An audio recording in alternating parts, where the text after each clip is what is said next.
चांद की 16 कलाओं से परिपूर्ण शीतल चांदनी,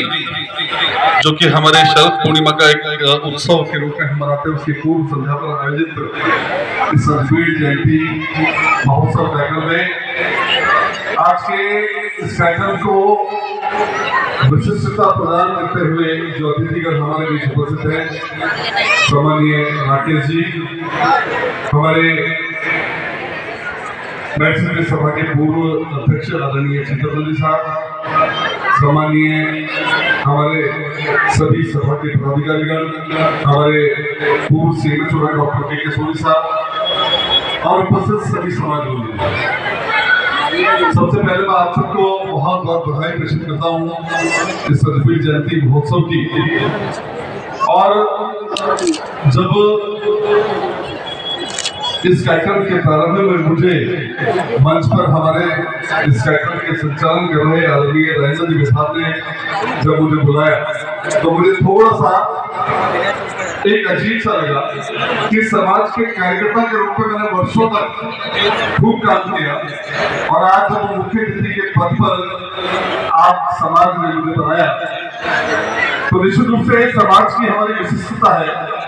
कि एक व्यवस्था के नाते यहाँ पर हम सब इस प्रकार से हमारे आगंतुकों का सम्मान करते हैं। लेकिन मुझे ज्यादा खुशी, यदि मैं सच कहूँ तो एक कार्यकर्ता के रूप में इस सभा के अंदर काम करने में जितनी खुशी मिलती है, उससे ज्यादा खुशी मुझे नहीं मिल सकती। और इस बात के लिए मैं बिल्कुल निश्चित रूप से बहुत गर्व करता हूँ अपनी 3 बातों पर। जो पहली बात है वो इस बात का गर्व मुझे रहता है कि मैंने इस राष्ट्र, इस भारत भूमि, इस मां जननी के और जमीन पर मैंने जन्म लिया। ये मेरा पहला गौरवान्वित करने वाला पल होता है। दूसरा गौरवान्वित करने वाला मुझे पल जो मुझे लगता है कि मैं अपने सनातन धर्म के अंदर मैंने जन्म लिया। और तीसरा जो सबसे बड़ा मुझे गौरवान्वित करने वाला पल है कि मैंने स्वर्णकार समाज के अंदर जन्म लिया। ये मेरे लिए बहुत गर्व की बात है और मुझे हमेशा इस बात का गर्व रहता है। और इस समाज ने निश्चित रूप से मैं कहता हूँ कि एक बहुत विशिष्ट मेरे व्यक्तित्व के निर्माण के अंदर यदि कोई बहुत महत्वपूर्ण भूमिका अदा की है तो मैंने समाज की है। मैं यदि कह सकता हूँ कि आज जहाँ भी पहुंचा हूँ उसके अंदर मेरे समाज बंधुओं का जिस प्रकार का एक अप्रतिम योगदान जब मैं महसूस करता हूँ, तो मुझे लगता है कि शायद समाज के बंधुओं का और समाज के लोगों का यदि मुझे सहयोग अपेक्षित समय पर नहीं मिलता तो मैं आज इस मुकाम पर नहीं पहुंच पाता। इससे मैं समाज का और हमारे सभा का और समाज के सभी पदाधिकारियों को और समस्त हमारे समाज के जो यहाँ पर मातृ शक्ति और हमारे सभी जो बंधुवर हैं, हमारे युवा साथी हैं, उन सब का बहुत बहुत आभार प्रकट करता हूँ। बंधुओं, निश्चित रूप से मैं कह सकता हूँ कि जिस प्रकार से हम देख रहे हैं कि हमें अजमेर जयंती आज एक दिन पूर्व मनानी पड़ी और उसका कारण रहा कि इस बार शरद पूर्णिमा पर जो चंद्रमा हमारा है वो चंद्रमा चंद्र ग्रहण के कारण ग्रसित हो रहा है, इसलिए हमने एक दिन पूर्व इस जयंती को मनाने का निर्णय लिया। ठीक उसी प्रकार से मैं मानता हूँ कि हमारा समाज भी उसी प्रकार से धवल चंद्रमा की भांति चमकता हुआ उदितमान एक चंद्रमा है। लेकिन कहीं कहीं जब मैं समाज की बात करता हूँ तो समाज के अंदर कोई कुरूति ग्रहण के रूप में जो लगती है तो लगता है कि उस समाज को अपने आप में सुधार करने की आवश्यकता हो। मैं निश्चित रूप से कहता हूँ कि हमारे समाज में लगभग इस बात का मुझे गर्व है कि सभी कुरूतियां धीरे धीरे प्राय समाप्त हो गई है और अधिकांश कुरूतियों को हमने अपने समाज से निकाल फेंका है और समय के साथ अद्यतन होने का, अपडेट होने का हमारे समाज बंधुओं को एक आदत सा स्वभाव सा बन गया है। लेकिन इस समाज के अंदर जब नवाचार और इस अद्यतन अपडेट होने की इस प्रोसीजर की बात करूं या इस परंपरा की बात करूं तो ध्यान में आता है कि कहीं न कहीं हमारे समाज के अंदर कुछ विषयों पर मुझे लगता है अभी भी हमको चिंतन करने की आवश्यकता है, मनन करने की आवश्यकता है। हम निश्चित रूप से आज हमारे समाज की बच्चियां, हमारे समाज की बच्चियां पढ़ रही हैं, लिख रही हैं, आगे बढ़ रही हैं। हमारे समाज के युवा अपने आप को प्रतिस्थापित करने में कहीं न कहीं आज बहुत अच्छे पौधों पर हमारे समाज के युवा प्रतिस्थापित हो रहे हैं। लेकिन मुझे जो लगता है कि हमारे समाज के अंदर जो एक कमी मुझे ध्यान में आती है कि वो हमारे जो समाज के अंदर इस समय के साथ जो पारिवारिक इकाई का जो विघटन होने लगा है, विखंडन होने लगा है, मुझे लगता है कि हम सब समाज बंधुओं को इस पर एक बार चिंतन अवश्य करना चाहिए। आज निश्चित रूप से अरे बाबूजी हम जब परिवारों में, दो परिवारों में संबंध स्थापित करने की कोशिश करते हैं, बच्चे और बच्चे ढूंढते हैं एक दूसरे के लिए, तो मुझे कई बार एक किस्सा ध्यान में आता है कि एक बार दो बुजुर्ग बैठे थे और दोनों बुजुर्ग आपस में बात कर रहे थे। एक बुजुर्ग ने कहा कि मेरे एक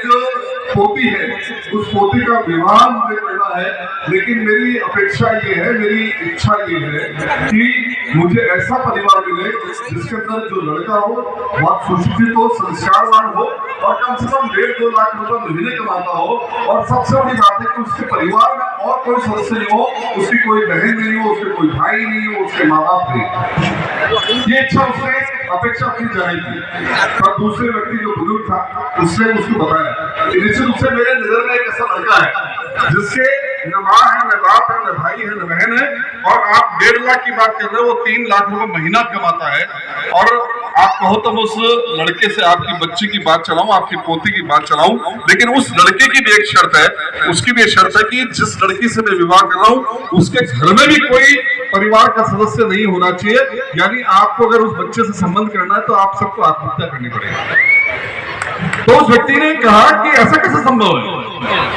तब उस व्यक्ति ने कहा कि आज की सबसे बड़ी कमी ये है कि हम हमारे आने वाली पीढ़ी को परिवार का महत्व, परिवार का जो एक विशेषता है कि सुख और दुख और हर प्रकार की परिस्थिति में यदि कहीं कोई खड़ा होता है तो हमारा परिवार खड़ा होता है। उस परिवार की महत्वता को हमारे पीढ़ी को भी समझाना है। और सभी माताओं पिताओं से मैं गुजारिश करूंगा, अनुरोध करूंगा, इस बात को हम हमारे जहन में, मस्तिष्क में अच्छी तरह से बैठा के रखें कि यदि परिवार होगा तो निश्चित रूप से एक बहुत अच्छा उस बच्चे और बच्ची का भविष्य वहां पर तय होगा। तो मुझे लगता है कि इस ओर हमें ध्यान देने की आवश्यकता है। और चूंकि अभी आज बहुत अच्छे सांस्कृतिक कार्यक्रम हुए, सुबह बहुत भव्य शोभा यात्रा निकाली, निश्चित रूप से इन सब कामों के लिए, इन सब कार्यक्रमों के लिए मैं इस मैट सभा को, जिसके एक बहुत ही ऊर्जावान और कुशल नेतृत्व आदरणीय सुशील जी भाई साहब कर रहे हैं, और उनके नेतृत्व में पूरे पदाधिकारी मनोवेग से लग करके सब अपने समर्पण भाव से लग करके इन कार्यक्रमों को बहुत अच्छा संपादित करते हैं। और इस पूरे समाज को एक बार इकट्ठा करने का उत्सव साल में एक बार हमारे समक्ष आता है, उसी के नाते आज हम सब यहाँ बैठे हैं। लेकिन मुझे लगता है कि ये हमारा अजमेर जयंती का जो महोत्सव है केवल एक समाज बंधुओं के इकट्ठे होकर के साथ में सहभोज करने का कार्यक्रम नहीं बनेगा। आज हम जब दूसरे समाजों की ओर देखते हैं तो उन समाजों में लगातार कुछ न कुछ हर आयोजन पर एक नवाचार वो अपने आप के अंदर स्थापित करने का, संकल्प लेने का एक वादा करके जाते हैं। ऐसा ही मेरा भी समाज के बंधुओं से अनुरोध है कि हम जब कभी भी हर प्रतिवर्ष अजमेर जयंती महोत्सव को मनाएं, एक संकल्प हम हमारे समाज बंधु को निश्चित रूप से कोई अवश्य दें। जैसा मुझे अभी जब यहाँ आया तो ध्यान में आया कि हम जब सब सहभोज करते हैं तो अपनी थाली के अंदर अपनी आवश्यकता से अधिक लेकर के जो जूता छोड़ते हैं, क्या हमारा समाज ऐसे प्रत्येक आयोजन पर प्रति वर्ष यदि एक संकल्प हम लेके जाएं और नए संकल्प के साथ नवाचार हमारे समाज में हो तो मुझे लगता है कि हमारे समाज का उत्थान और हमारे समाज की विशिष्टता बाकी सब समाजों से बहुत ज्यादा बढ़ने वाली है। और अंतिम एक बात और अपनी कहूंगा, क्योंकि मैं जिस विचार से संबंध हूं उस विचार की बात को भी आप सबके समझ सकता हुआ अपनी बात को समाप्त करूंगा कि अभी हम सब के सामने, जैसा मैंने कहा कि ये राष्ट्र के अंदर जो विभिन्न ये राष्ट्र हमारा जीता जागता एक पुरुष है, मानव है, और उसके अंदर जो विभिन्न हमारी शिराएं हैं जिनके माध्यम से रक्त बहता है वो अनेक हमारे समाज है, अनेक जातियां हैं, लेकिन उन सब में बहने वाला रक्त केवल एक है। उस रक्त का कोई दूसरा प्रकार नहीं हो सकता, उसका कोई दूसरा रंग नहीं हो सकता। इसी प्रकार से हमारे समाज के अंदर भी जिस प्रकार से हम सब संगठित होकर के रहते हैं, अब आवश्यकता है कि जब हम सबको जानना है कि आने वाले कुछ माह बाद, मतलब 1 महीने बाद आप सबके सामने लोकतंत्र का एक बहुत बड़ा महापर्व बनने वाला, और वो लोकतंत्र का महापर्व बहुत नैतिक हो जाता है कि जब हम सब हमारे समाज के सब बुजुर्ग लोग, आज हमारा समाज पढ़ा लिखा समाज बहुत सुशिक्षित समाजों की गिनती में आता है, तब आवश्यकता हमको होती है कि ऐसा पढ़ा लिखा समाज अपने उस लोकतंत्र के महापर्व में अपनी आहुति दे, लेकिन आहुति देने से पूर्व आप मेरे इशारे को समझोगे कि आने वाले समय में हमको 2 चुनाव करने हैं, एक विधानसभा का चुनाव और एक लोकसभा का चुनाव। इन चुनाव से पूर्व हम केवल मतदान नहीं करते, हम आधारशिला डालते हैं हमारे समाज की, हमारे परिवार की और हमारे राष्ट्र की। तो निश्चित रूप से हम मतदान करें, अधिक से अधिक मतदान करें, ये हमारा लोकतंत्र का महापर्व है, हम सबको करना चाहिए। और इस बात के लिए भी आप स्वतंत्र हैं कि आप सब अपनी विचारधारा के अनुसार मतदान करें, लेकिन मेरा आप सबसे केवल एक अनुरोध है कि आज हमें सोचना होगा मतदान करने से पूर्व कि हम किस दल को, किस विचार को लिए मतदान करें। आज जब हमको आवश्यकता लगती है तो लगता है कि इस राष्ट्र को बचाएंगे, ये राष्ट्र बचेगा तो हमारा समाज बचेगा, और ये समाज बचेगा तो हमारा परिवार बचेगा। इसलिए राष्ट्र की भावना को ध्यान में रखते हुए हम सब मतदान करें। और हम सब ने वो दृश्य देखा है आज 1947 में जब हमारा देश आजाद हुआ, और उसके बाद से यदि मैं बात करूं कि हमारे जो साथ के पड़ोसी देश आजाद हुए थे, हमारे साथ पाकिस्तान आजाद हुआ था, हमारे साथ बाद में बांग्लादेश बना, और भी अन्य अगर देशों की बात करूं, चाहे अफगानिस्तान की बात करूं, चाहे बर्मा की बात करूं, यदि हम सबको लगता है कि कहीं न कहीं उन देशों के हालात जब ध्यान में आता है कि वहां पर आदमी को एक रोटी खरीदने के लिए पता नहीं कितने संघर्ष करना पड़ता है, उस व्यक्ति को वहां पर जीने के लिए जिस प्रकार के संघर्ष करने पड़ते हैं, आज हम सब सौभाग्यशाली है कि हम इस भारत माता के इस पवित्र भूमि पर हमने जन्म लिया, और देश का नेतृत्व ऐसे कुशल हाथों में है। तो मेरा आप सबसे अनुरोध है कि यदि हमारे इस देश को हमें बचाना है, क्योंकि देश बचेगा तो समाज बचेगा, समाज बचेगा तो परिवार बचेगा। इसलिए आप सब लोग इस बात को चिंतन करते हुए, मनन करते हुए कि हम हमारे राष्ट्र के लिए वोट डालेंगे। ऐसा कौन सा व्यक्ति हो सकता है जो हमारे राष्ट्र का नेतृत्व सही कर सकता है। आज किस प्रकार से हमारा देश, हम सब ने कोविड की महामारी देखी, जब बहुत सारे विकसित देश, अमेरिका जैसे देश, चाइना जैसे देश, रशिया जैसे देश से कहीं हार मान चुके थे, उनके लोगों की भी अंदर को जान गई थी, तब इस देश के अंदर केवल आप और हमारा जीवन बचा, तो केवल इस बात के लिए बचा कि एक कुशल नेतृत्व के हाथ में हमारे भारत देश की बागडोर थी। इसलिए आप सबसे अनुरोध कि मतदान करने से पूर्व हम इस बात का चिंतन और मनन आवश्यक है। और निश्चित रूप से अंतिम बात अपनी बात को समाप्त करूंगा कि हम सब जैसा मैंने कहा कि इस बातों को उल्टा कर मैं लूं तो व्यक्ति के जिस प्रकार से 3 रण होते हैं, जो शास्त्रों के अनुसार 3 रण होते हैं, देवरण, पितृण और हमारा जो सबसे अंतिम रण होता है ऋषि। हम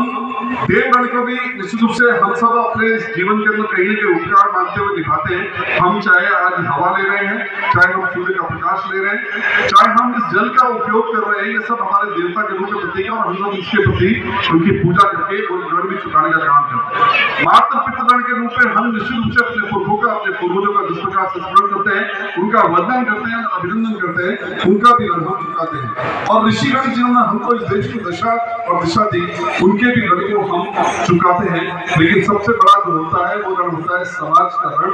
और राष्ट्र का ऋण। ये 2 प्रकार के ऋण और बताता हूँ आपको कि इन ऋण को चुकाने के लिए हम जिस समाज के अंदर पैदा हुए, उस समाज के विकसित करने के लिए, उस समाज की उन्नति के लिए करने के लिए जो अधिक से अधिक हमारा समर्पण बन सकता है, उसको हम अच्छे भाव से समर्पण करें। चाहे हम कह सकते हैं तन धन तीनों से भी हमको समाज को अगर उत्थान करना हो तो हमको उसके लिए करना चाहिए। और अंतिम ऋण जो मैं कह रहा हूँ कि राष्ट्र का ऋण, जिसे कह सकता हूँ कि अंतिम अगर इसको वापस लूंगा तो सबसे पहले हमारे हमारा राष्ट्र, हमारा देश, उसके बाद हमारा समाज, और उसके बाद परिवार, और परिवार के बाद मैं। तो इस राष्ट्र के लिए भी हमारा जो ऋण है उसको भी चुकाने का हम काम करें। और जिस प्रकार से मुझे अटल जी की उपलब्धि ध्यान में आती है कि हम सब भारत माता के वंदन करने वाले लोग हैं, इस भारत माता के उपासक हैं। तो जो अटल जी ने अपनी पंक्तियां कही थी, जो उन पंक्तियों को मैं आप सबके सामने रख रहा हूं कि ये जो भारत है कोई भूमि का टुकड़ा नहीं है, जीता जाता राष्ट्र पुरुष है। इस राष्ट्र पुरुष के प्रति भी हमारे भाव होना चाहिए। उन्होंने कहा था कि ये वंदन की भूमि है या अभिनंदन की भूमि है, ये वंदन की भूमि है या अभिनंदन की भूमि है, ये तर्पण की भूमि है या अर्पण की भूमि है। यहाँ की नदी गंगा है, यहाँ का कंकर शंकर है। और हम जिएंगे तो भी इसके लिए और मरेंगे तो भी इसके लिए, और मरने के बाद यदि हमारी अस्थियों को उठाकर कान के पास लगाओगे तो केवल एक ही बात सबको सुनाई देगी, वो होगी भारत माता की जय। इसलिए निश्चित रूप से उस मां भारती को अपने स्मरण करते हुए, हमेशा चिंतन करते हुए हम समाज की भी प्रगति में अपना पूरा योगदान दें और साथ साथ इस राष्ट्र के प्रति भी अपने कर्तव्य भाव का निभाएं। इतना ही आप सब लोगों से मेरा अनुरोध है। जय श्री